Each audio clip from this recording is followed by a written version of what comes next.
Bazalwane-ke namuhla ngiyafisa ukuthi sikhulume ngezinto ey'thinta isintu ney'balulekile ngoba siyazi ukuthi asivelanga saqhamuka sisazi igama likaJesu, kodwa kunabantu abadala ababekhona before ababazi igama elithile. Kuney'nkolelo ababenazo, kuney'vumelwano ababenazo nemimoya kanjalo emihle nemibi. So-ke namhlanje ngifisa sibe sigxile ey'ntweni ey'thinta leyo mimoya futhi sibukisise ukuthi kuphambanephi sesithabatha ivangeli lenkosi uJesu.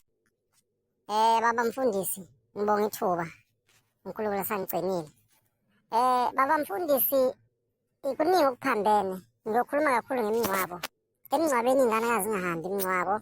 Umuntu okhulele bengayi emingcwabeni ngoba kuney'nkolelo ey'thile ukuthi umuntu uma ehamba emhlabeni kunemimoya ahamba nayo. Leyo mimoya ngesikhathi engena emgodini ingasaphuma iyombatha umntwana obuthile. Leyo mimoya ingasaphuma iyombatha owesifazane akhulele.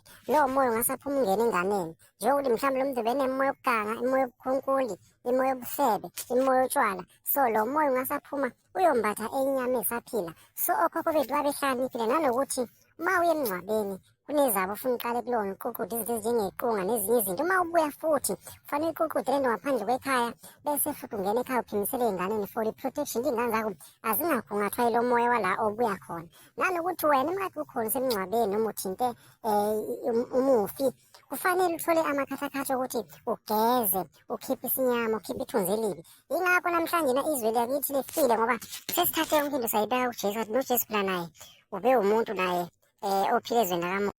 Ngisaqhubeka-ke mfundisi wami, umuntu uma edlule emhlabeni bekulinda after 6 months kwenziwe into ekuthiwa ihlambo. Bese umndeni uyageza, manje ufake inzilo, ugumule inzilo uyibeke.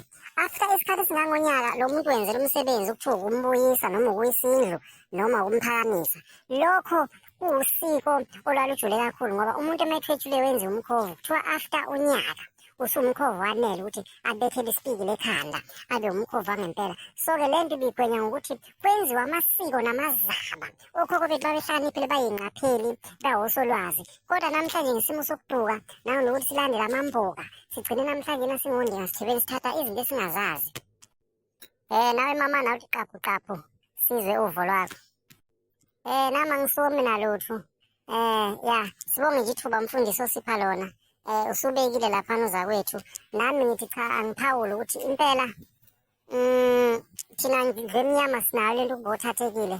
Masibuka iy'nkolo zamaHindu, iy'nkolo zama-Muslim, iy'nkolo ey'hlukahlukene, okunye sakulandela kwamasiko azo ngoba sila emhlabeni uNkulunkulu wasikhetha ukuthi asibe ngamaZulu, wasikhetha ukuthi masibe ngamaSwazi, wasikhetha ukuthi masibe ngamaXhosa, wasikhetha ukuthi masibe ngabeSuthu, wabakhetha futhi nabelungu ukuthi ababe ngabelungu, kanjalo wabakhetha.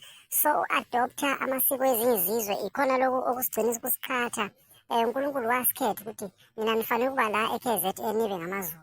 So angikwazi mina uku-adoptha usiko lwase-Asia, adopthe usiko lwaka-Israyeli, kodwa angithi ngibambe lelo sikweni lwase-Afrika, kodwa ibe mhlawumbe ngi-adopthe okubalulekile okulaphana